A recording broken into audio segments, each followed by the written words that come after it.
A carta que o apóstolo Paulo escreveu aos Filipenses, capítulo número 1.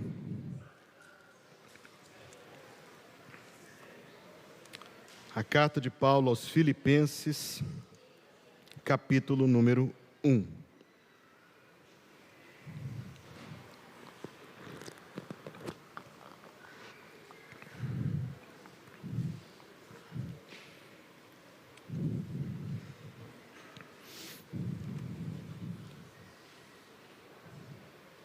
Posso ver? Onde está a sua Bíblia? Nós aprendemos 3 adjetivos com a letra I sobre a Bíblia, vamos dizer juntos? Inspirada, infalível e inerrante. De novo? Inspirada, infalível e inerrante. Se você crê nisso, diga um sonoro amém. Amém. Se coloque em pé. Este livro é uma palavra de autoridade, merece o nosso respeito e a nossa reverência. Carta de Paulo aos Filipenses, capítulo 1, verso 1 e 2. Paulo e Timóteo, servos de Jesus Cristo, a todos os santos em Cristo Jesus, que estão em Filipos, com os bispos e diáconos, graça a vós e paz, da parte de Deus nosso Pai e da do Senhor Jesus Cristo. O povo de Deus diz, amém. Pode se assentar.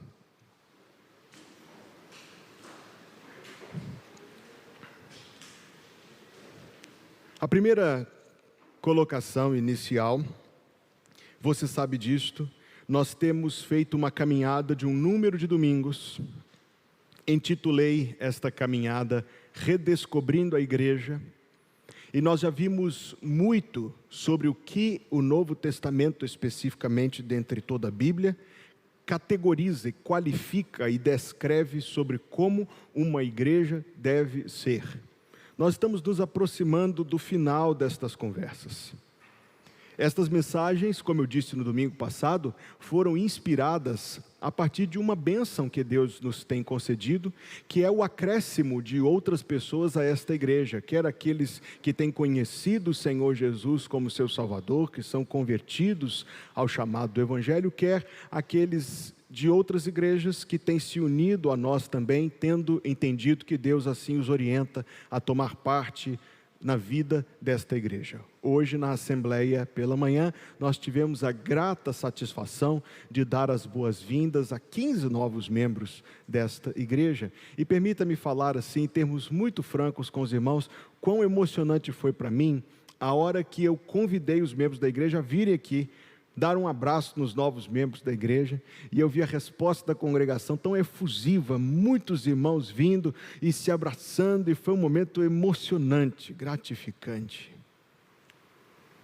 Por causa disto, e que entendemos que isto é uma bênção, nós temos procurado olhar para a Bíblia Sagrada com muita minúcia, e nessa minúcia descobrir aquilo que Deus quer que as suas igrejas sejam, aquilo que Deus quer que esta igreja seja. Apenas trazendo à sua memória um pouco do que nós vimos no domingo passado, apenas um pouco, nós vimos neste versículo de Filipenses 1:1, a tripla composição da igreja. Ela é composta por santos, bispos e diáconos. Agora, quando nós lemos a palavra bispos, que também pode ser, em outros lugares do Novo Testamento, é usada a palavra pastor ou a palavra presbítero, são apenas 3 nomenclaturas para a mesma posição, que é a posição que eu ocupo nesta igreja, ainda que haja também outros pastores aqui, membros desta igreja. Então, quando nós ouvimos a palavra bispo, nós sabemos que é um ministério, que é um ofício, que é uma posição de trabalho, que é uma posição de responsabilidade e de atividade na igreja. Quando nós lemos a palavra diáconos, nós sabemos que é um ministério, sabemos que é um ofício. Na verdade, uma vez que, se Deus assim permitir, eu pretendo pregar ainda sobre o ministério dos bispos e também sobre o ministério dos diáconos, eu particularmente considero este versículo fascinante.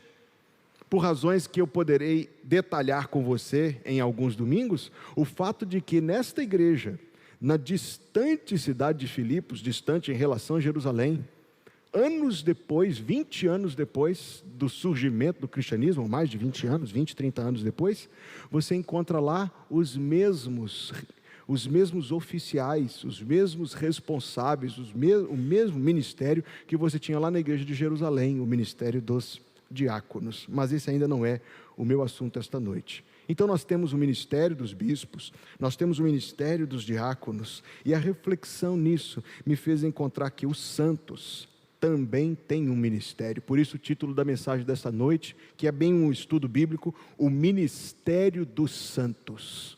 Quem são os santos? Os santos, talvez a religião tradicional brasileira nos leve a imaginar que são algumas pessoas já mortas, estabelecidas na forma de estatuetas, que têm um prefixo santo ou são ou santa antes do seu nome. No entanto, esta prática não encontra equivalência, não neste livro inspirado, inerrante e infalível que está em nossas mãos. O Novo Testamento chama de santo toda e qualquer pessoa que já se converteu ao Evangelho de Jesus Cristo. Este é um santo, porque os seus pecados foram perdoados, porque foi lavado e purificado no sangue de Jesus. Essa pessoa é, por definição, aos olhos de Deus, um santo. Você é um santo? Alguns santos entre nós, glória a Deus por isso. Talvez você não esteja querendo dizer sim por excessiva modéstia, mas veja que isto não é mérito nenhum seu, o mérito é todo de Jesus. Você é um santo? Se você já nasceu de novo, se você teve perdoados os seus pecados, você é um santo. Li algum tempo atrás a respeito da bisavó, aliás, da tataravó do rei Charles, que vai ser coroado sábado agora, a tataravó dele, a rainha Vitória, que ela passava pelo palácio de Buckingham e estava observando pela janela a escolta do palácio. A escolta do palácio, muitos aqui já estiveram lá, sabe que eles usam uma farda vermelha, carmesim, cor de sangue.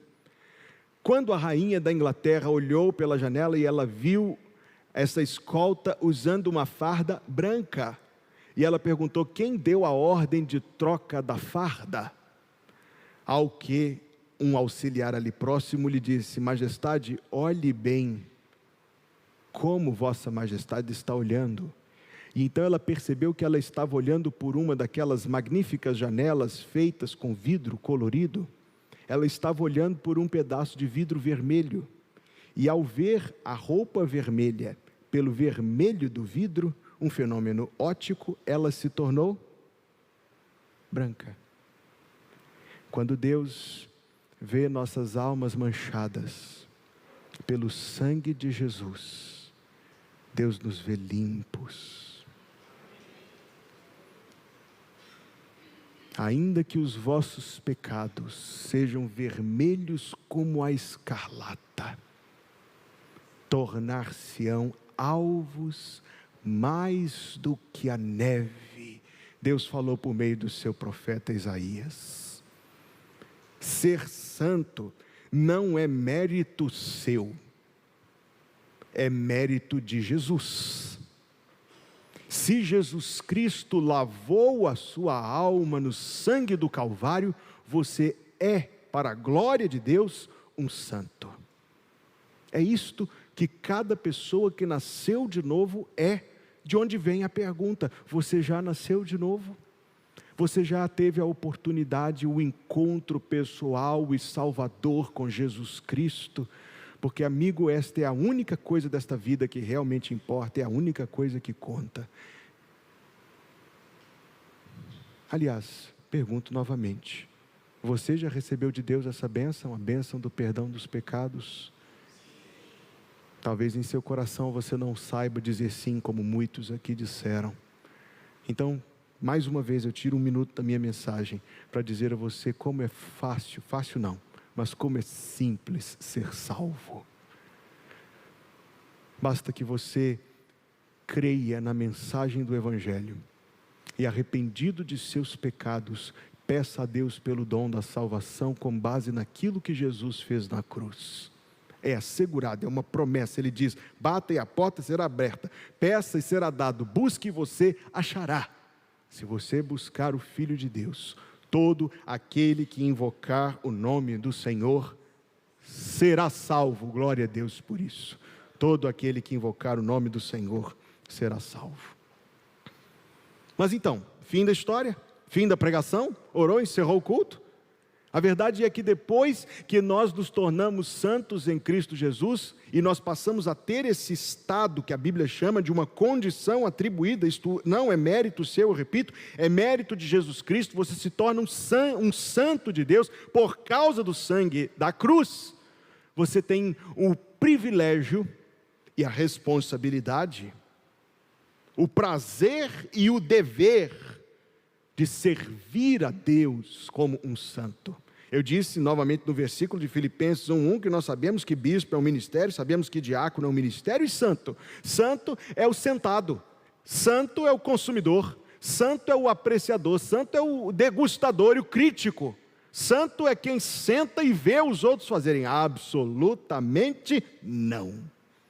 Os santos, os membros de uma igreja bíblica, têm atribuições, têm um ministério. Aliás, é um ministério tão amplo que eu não ouso nesta manhã tentar apresentar aos irmãos tudo, mas eu tentei reunir aqui 4 coisas principais que eu quero dividir com você. Primeiro aspecto do ministério dos santos, da igreja de Jesus Cristo, da congregação. Primeiro aspecto, e o principal eu diria, em primeiro lugar, adorar. Adorar a Deus. Os santos foram separados para serem os sacerdotes de Deus. O povo que oferece a Deus sacrifícios, não naquele formato do Antigo Testamento, a morte de um animal, o sangue de um animal, porque estas coisas apontavam somente para aquilo que Jesus Cristo fez em nosso favor, mas sacrifícios espirituais, e a Bíblia se refere a algum deles. Hebreus 13:15 fala do louvor, sacrifício de louvor, que é o fruto de lábios que confessam o seu nome. Hebreus 12:1 e 2 fala da consagração das nossas vidas ao Senhor, que é o sacrifício agradável a Deus. Rogo-vos, irmãos, pelas misericórdias de Deus, que apresenteis os vossos corpos como sacrifício vivo, santo e agradável a Deus, que é o vosso culto racional. Filipenses 4, versículo 19, o apóstolo Paulo chama as ofertas dos crentes de sacrifícios espirituais agradáveis a Deus. O culto é sacrifício, o louvor é sacrifício, as ofertas são sacrifício. Nós nos reunimos como igreja, como sacerdotes santos pelo sangue de Jesus, para oferecer a Deus sacrifícios. O culto é a principal e a inegociável prioridade da igreja e, portanto, consequentemente, dos santos que compõem a igreja. Eu disse uma vez, disse neste púlpito e repito, que decidir ir ao culto no domingo não é uma decisão que você toma no sábado. Talvez amanhã eu vá. Não, eu não irei amanhã pela manhã, porque eu estou muito cansado, tenho roupa para lavar, eu preciso estudar para poder fazer alguma coisa do trabalho. Não, em nome de Jesus, não. A decisão de ir ao culto domingo é uma decisão que você toma uma vez na vida. No dia que você diz ao Senhor: Senhor, eu sou teu, eu vou te seguir, eu vou fazer a tua vontade. Ali a sua agenda está marcada todos os domingos, até que Cristo venha te buscar ou nos buscar, amém? É a prioridade do cristão, é a prioridade inegociável do cristão. O culto, este tempo que nós temos juntos, é aquilo que treina as nossas almas. Treina as nossas almas para orar como Deus quer que as nossas orações sejam. Para meditar na Escritura. De alguma forma, esta é uma das finalidades da pregação. Não é te entreter por 30 e poucos minutos ou produzir emoções extraordinárias em você, mas te ensinar a ler a Bíblia e a meditar na Bíblia e apropriar-se da Bíblia, para que todos os dias, quando você se puser aos pés do seu Salvador, abrir este livro sagrado e meditar neste livro sagrado, você consiga se beneficiar dos tesouros inigualáveis que estão em cada página, linha e letra do livro inspirado, infalível e inerrante. Como é bom, não é, meus irmãos, ter esse tempo diário com Deus, como Deus me tem abençoado todos os dias na leitura da Bíblia Sagrada. Eu não digo isto para me envaidecer diante dos irmãos, porque eu não sou nada. Eu digo isso diante dos irmãos, porque o Senhor tem sido tão gracioso comigo. Eu pego a Bíblia Sagrada, eu canto, enquanto, ó Salvador, teu livro eu leio. Alguém aqui conhece essa música? Meus olhos vêm abrir, pois quero ver da mera letra além a ti, Senhor. Eu venho a ti, Jesus, meu Redentor. E sabe o que Deus faz? Deus vem até mim, Deus vem ao meu encontro. Deus fala ao meu coração. Deus me confronta e me conforta, e me corrige, e me anima, e me levanta, e me derruba no meu orgulho e na minha vaidade, e me põe de pé quando eu estou prostrado. Tudo isso Deus faz pela página do maravilhoso livro que é a Bíblia Sagrada. Ah, pastor, mas eu não sei ler a Bíblia. E amigo, se você não se dispuser a frequentar os cultos e a escola bíblica dominical, ela vai continuar sendo um livro fechado para você. Mas se você procurar se exercitar, toda a Escritura é inspirada por Deus, você também viverá momentos gloriosos aos pés de Jesus. De tal maneira, meus irmãos, que é isto que o nosso encontro dominical se propõe a alcançar: o treinamento das nossas almas. O treinamento quando nós somos aperfeiçoados em como orar melhor. O treinamento em como nós somos ensinados em como melhor nos apropriar da Bíblia. O culto é uma prioridade, sem sombra de dúvida, para toda pessoa salva, mas ao mesmo tempo que uma prioridade, ele é uma necessidade. Ele é uma necessidade primária e fundamental,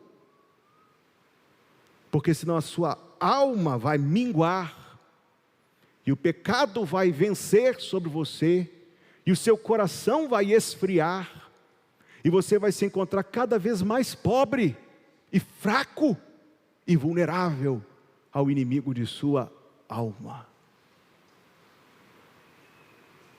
O culto é um santo treinamento das nossas almas. Numa mensagem no ano passado, muitos de vocês se lembram, eu discorri durante 2 domingos sobre os benefícios que o culto nos proporciona. E eu quero me valer novamente dessa ilustração. O culto, ele é semelhante a um telescópio. O telescópio, essa ferramenta formidável que foi inventada para ampliar o campo de vista do ser humano e que leva alguém aqui na Terra num observatório para os recantos mais distantes deste imenso universo que Deus criou. Extraordinário isto. O culto é assim, meu querido, porque o culto leva o seu olhar aqui do dia de hoje, desse momento, do agora e do aqui, e ele leva o seu olhar para o além, para o dia que Cristo virá, para o reinado de Jesus Cristo, para a eternidade com o Senhor, para aquele tempo bendito que Pedro chamou da restauração de todas as coisas, para a sua própria ressurreição, se você morrer antes de Cristo vir, para o seu reencontro com os amados irmãos. É isto que o culto faz, e quando ele aproxima da nossa compreensão estas coisas gigantescas, ele faz com que as pequeninas coisas deste mundo tornem-se evidentes como que são pequeninas. Veja que disparate. Você entra na corte do Deus Altíssimo, você está aos pés do trono alto e sublime daquele que é o Criador de todas as coisas, do santo e poderosíssimo Deus, e você está pensando no boleto que vai pagar amanhã, na lista de compras que você precisa fazer. Veja que disparate absurdo, porque você está diante de Deus, mas fica olhando para uma migalha fixa no chão, em vez de olhar para o grande, santo e eterno Deus glorioso, que merece, e você precisa de olhar para Ele.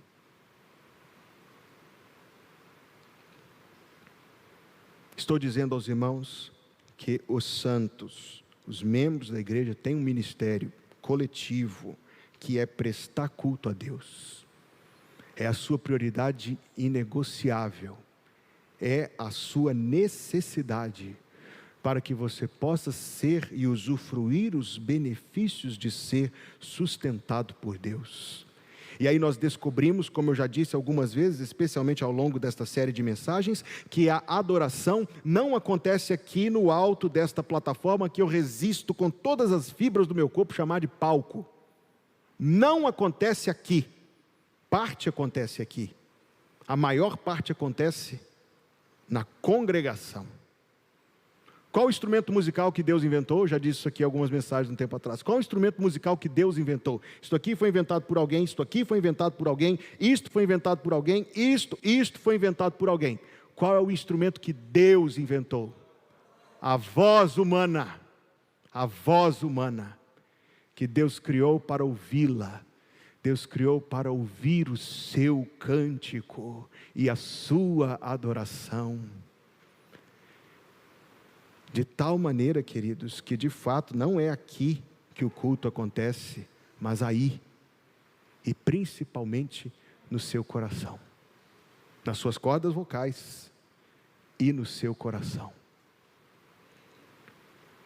James Packer, um eminente e respeitado mestre da palavra de Deus, descreveu a adoração como uma atividade que tem 6 âmbitos. Você vai querer tomar nota disso. A adoração é uma atividade que tem 6 âmbitos. O primeiro âmbito é louvar a Deus pelo seu ser e pelas suas obras. Este é o primeiro âmbito da adoração, quando nós reconhecemos quem é o nosso Deus. Irmãos, quem Ele é? Ele é santo, Ele é grande, Ele é maravilhoso, Ele é perfeito, Ele é fiel. Este é o Deus perante quem estamos reunidos. Então, primeira coisa que nós temos de fazer é declarar: Senhor, Tu és maravilhoso, Tu és perfeito, Tu és santo, Tu és grande, Tu és Deus, Tu és o absoluto supremo, e todas as obras de Deus são perfeitas. O segundo âmbito da adoração, o primeiro é louvar a Deus pelo seu ser e pelas suas obras. O segundo é render graças por sua bondade e bênçãos. E você tem a oportunidade, em família, ao redor da mesa, senta todo mundo e ora para comer, que hábito salutar. E diz: obrigado, Senhor, pelo pão de cada dia. Mas dizemos mais, dizemos obrigado quando acordamos da anestesia depois da cirurgia. Dizemos obrigado quando temos a alta hospitalar. Dizemos obrigado quando pagamos as contas do mês. Obrigado, Senhor, porque o Senhor proveu o necessário. Dizemos obrigado quando percebemos quanto Deus tem sido para nós em generosidade, bondade, graça, misericórdia, fidelidade e favor. E sabe o que você descobre? Nem sempre estar alegre te deixa grato. Eu disse isso no dia de ação de graças ano passado. Mas estar grato sempre te deixa alegre. Terceiro âmbito da adoração é a súplica, de que Deus atenda às nossas necessidades e às necessidades de outros. Louvar, agradecer, suplicar. E por que isso é adoração? Porque quando você recorre a Deus e faz uma petição a Deus, você está dizendo: Deus, Tu podes, Tu tens, eu não posso, eu não tenho, eu venho aqui humildemente te pedir.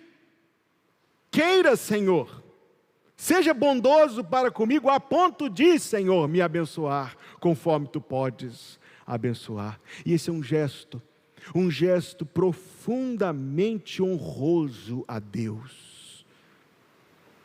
Quarto âmbito da adoração é oferecer a sua vida, a sua oferta, o seu serviço, o seu ser ao Senhor nosso Deus. Quando nós temos um momento do culto aqui para levantamento de ofertas, como tivemos, eu sempre faço as mesmas considerações, não queremos constranger ninguém. Sabemos que existem igrejas evangélicas que praticam praticamente uma extorsão, uma manipulação, com o desejo de arrancar dinheiro das pessoas, ou parece ser isso. E nós não queremos nos assemelhar, é verdade, não queremos porque não somos uma igreja assim. Mas nós precisamos ressaltar o que é este momento. Não é um rateio das contas da igreja, a luz deu tanto, aluguel deu tanto, divide isso pelo número de membros, cada membro tem que contribuir com X, absolutamente, não é rateio. Não é também a oportunidade de alguém fazer aí uma espécie de obra de caridade, uma esmola, uma benemerência, não. Quando você, crente, santo, apresenta ao Senhor o seu dízimo, a sua oferta, você está dizendo para Deus: Senhor, daquilo que o Senhor me tem dado, eis algo aqui, aceita. Eu sei que é pouco, Senhor, diante das necessidades da tua obra. Eu sei que é pouco, Senhor, diante do muito que o Senhor me tem dado, mas queira, Senhor, aceitar, é de coração. E Deus aceita, sabia disso? Deus aceita a sua vida, a sua oferta, o seu amor, a sua fé, a sua gratidão. Deus aceita, e isso faz parte da adoração. 6 âmbitos da adoração: louvar, agradecer, suplicar, oferecer, aprender. Aprender a palavra de Deus é adoração, porque é um ato e gesto de interesse em Deus e naquilo que Deus tem a dizer. É um ato e gesto de interesse em Deus e naquilo que Deus tem a dizer. Veja só, imagine, que exemplo eu devo utilizar aqui, pisando em ovos com cautela, mas suponha uma esposa que tudo que ela diz para o marido esquece, não presta atenção, ela combina com ele, fugiu da cabeça. Eu sei, ninguém esquece nada por querer, viu, minha irmã? Lembre-se disso, tenha misericórdia do seu marido. Eu, por exemplo, as pessoas dizem assim: pastor, o senhor lembra o nome de todo mundo, e Deus realmente me tem abençoado de alguma forma, mas quase todo dia eu esqueço a chave. Todo dia eu chego aqui na igreja batendo na campainha, debaixo de chuva, o pessoal já vem sorrindo, já que eles sabem que eu esqueci a minha chave em algum lugar e depois aparece, não sei onde, que eu faço. Memória é um negócio traiçoeiro. O que eu estou querendo dizer é: se o seu marido esquece, mantenha a misericórdia dele. Mas se isso começa a acontecer recorrentemente, talvez a esposa, com justiça, imaginará que o seu marido não tem mais interesse nela. E o interesse é uma forma de amor. O interesse é uma forma até de carinho. Quando nós ouvimos a mensagem, em vez de ficar no nosso celular, em vez de ficar curtindo foto no Instagram, nós ouvimos a mensagem, não é para Hugo, mas para Deus, que você está dizendo que está interessado no que Ele tem a dizer.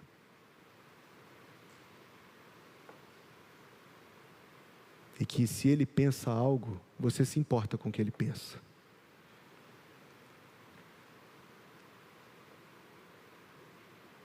Por isso, aprender faz parte da adoração. Especialmente quando vem coligado com o praticar. Pois a Bíblia diz que nós não devemos ser somente ouvintes da palavra, mas também os seus praticantes. 6º âmbito da adoração é a proclamação. Quando você proclama, direta ou indiretamente, a glória e a graça de Deus. Do que estou falando? Veja, por exemplo, os cânticos que nós cantamos aqui neste culto à noite. Eu não combinei isto aqui com Adson, não. Adson prepara a hora do culto, me manda, às vezes eu dou uma ou outra sugestão, a gente elabora alguma coisa juntos, e assim a gente dá andamento. Mas veja, observe os cânticos que nós cantamos aqui. Nós falamos sobre falar com Deus, é o cântico de abertura do culto. Cantamos: grande é o nosso Deus e as obras que Ele faz. Depois cantamos que Jesus é o Rei da Glória, que Ele tem o nome sobre todo nome, e culminamos, foi um ápice cantarmos: vem Jesus, Maranata, Alfa, Ômega, Cristo, vem. Que bênção, que cânticos inspiradores que aqueceram o nosso coração. E qualquer que ouve isto, está sendo indiretamente exposto à proclamação de Deus, das suas qualidades, das suas obras, das suas promessas, das suas exigências. Então, quando a igreja se reúne para louvar, as nossas vozes se unem para proclamar as verdades nas quais nós cremos. Proclamamos indiretamente, proclamamos diretamente. No culto, a igreja proclama, testemunha e proclama Jesus Cristo, a sua glória, a sua graça e a sua salvação. 6 âmbitos da adoração na lista do Dr. Packer: louvar, agradecer, suplicar, oferecer, aprender e proclamar. Tudo isso acontece quando a igreja se reúne. E quando o culto é dessa maneira abençoado por Deus, e nós sempre começamos o culto pedindo a Deus que aceite o nosso culto, que abençoe o nosso culto, acontece algo extraordinário e espiritual entre nós, que está lá na carta de Paulo aos Coríntios, a primeira carta, capítulo 14, versículo número 24 e 25. 1 Coríntios 14, 24 e 25. Se todos profetizarem, e algum indouto ou infiel entrar, isto é, a igreja reunida para prestar culto a Deus, a porta da igreja aberta, entra alguém, e alguém entrar, de todos é convencido, de todos é julgado. Veja o versículo 25, 1 Coríntios 14, 25, os segredos do seu coração ficam manifestos, e portanto, lançando-se sobre o seu rosto, adorará a Deus, publicando que Deus está verdadeiramente entre vós. Este é o extraordinário do culto. É quando o coração de alguém que entrou aqui dentro desta casa, tendo no seu peito espiritual um coração de pedra, experimenta um milagre pelo poder do Espírito Santo, que transforma o coração de pedra, isto é, duro e morto e frio, num coração de carne, um coração vivo, quente, e um coração receptivo à palavra de Deus. Isto acontece, você prestou atenção no texto, quando a igreja se reúne para prestar culto a Deus.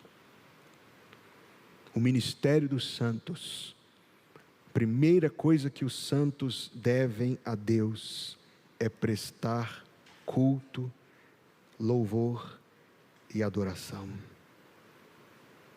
Nós vivemos num tempo, queridos, francamente, em que tudo nos distrai. O ritmo da vida, as preocupações, o atrito dentro de casa para a gente conseguir chegar na hora. Esse maravilhoso e abençoado equipamento.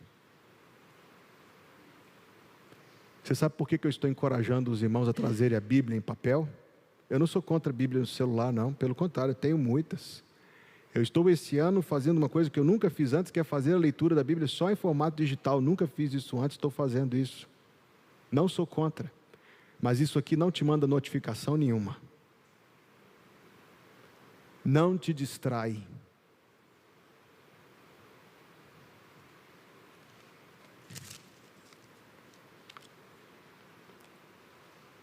A gente acha difícil se concentrar.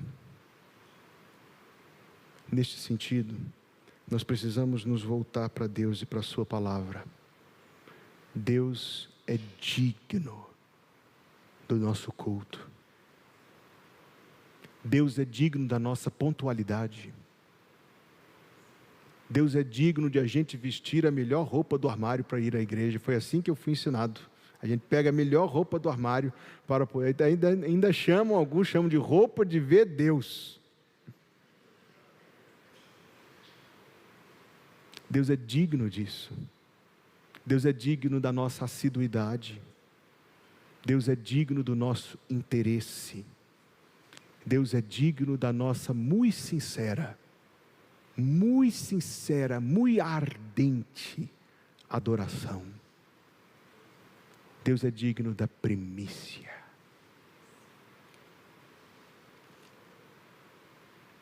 Quando eu era novo convertido, recebi uma lição de escola bíblica, o professor entregou um papelzinho com uma história para nós. Nós éramos classe de adolescentes. A história conta que o Senhor Deus deu 10 laranjas para uma criança. Com 3 laranjas, ele deveria ter a sua residência. Com 3 laranjas, ele poderia comprar sua roupa, seus alimentos, as suas necessidades. Com outras 3, quaisquer despesas da vida. Você já entendeu o objetivo da lição, mas é que ela tem um final.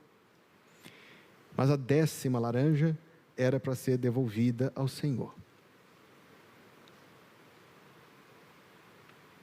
Vendo a beleza da laranja, imagina aquela laranja Bahia, bem suculenta assim, ele não resistiu.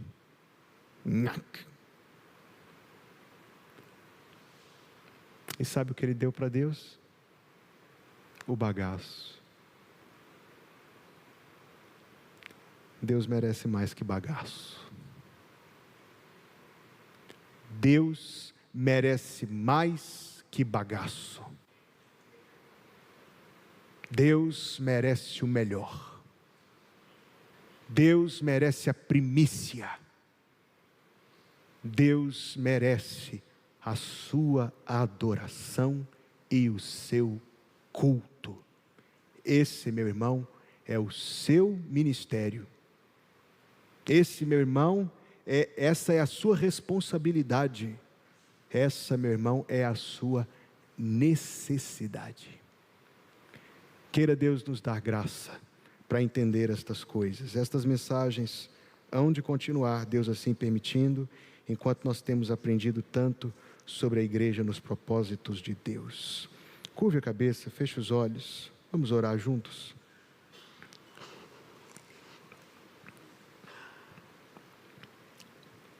Mas permita que antes de orar eu me dirija a você. Todos estão orando, eu peço que todos estejam em oração, todos estejam com a cabeça curvada, todos estejam com os olhos fechados, assim como eu estou. Mas eu me dirijo a você, amigo, que não conhece ainda Jesus, mas que o seu coração tem sido tocado por Deus, e Deus tem movido em seu coração o desejo de conhecer o Senhor Jesus Cristo. Em seu coração você não tem paz, mas Jesus pode te dar paz. Em seu coração você não tem intimidade com Deus. Deus é um desconhecido para você, mas Deus quer que você o conheça. Esta noite o Senhor Jesus pode te abençoar. Nós vamos orar e eu gostaria de orar por você. Se você deseja que eu ore por você sobre este assunto, sobre a sua salvação, sobre o seu encontro pessoal com Cristo, eu quero orar com você. Eu peço que você levante rapidamente a mão, em seguida abaixe, e eu quero orar por você. Pode abaixar a sua mão, que Deus lhe abençoe. Pastor, Deus está tocando tanto o meu coração esta noite, eu preciso da ajuda de Deus. Levante a sua mão, eu quero orar por você, e em seguida você pode abaixar a sua mão. Pode abaixar a mão, que Deus te abençoe. Mais alguém?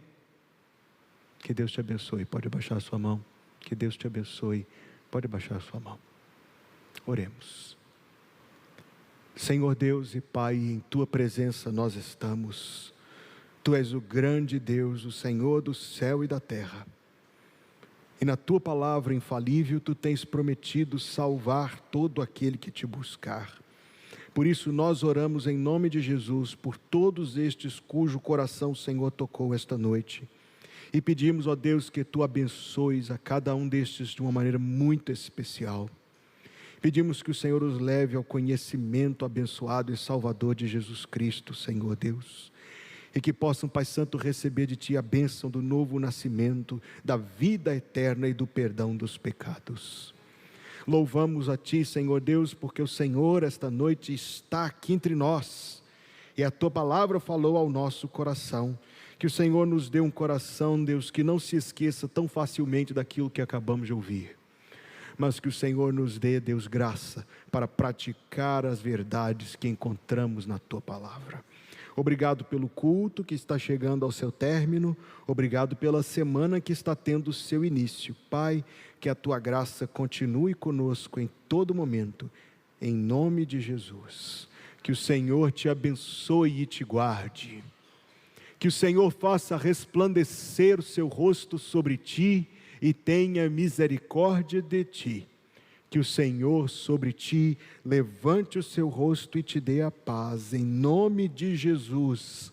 Amém.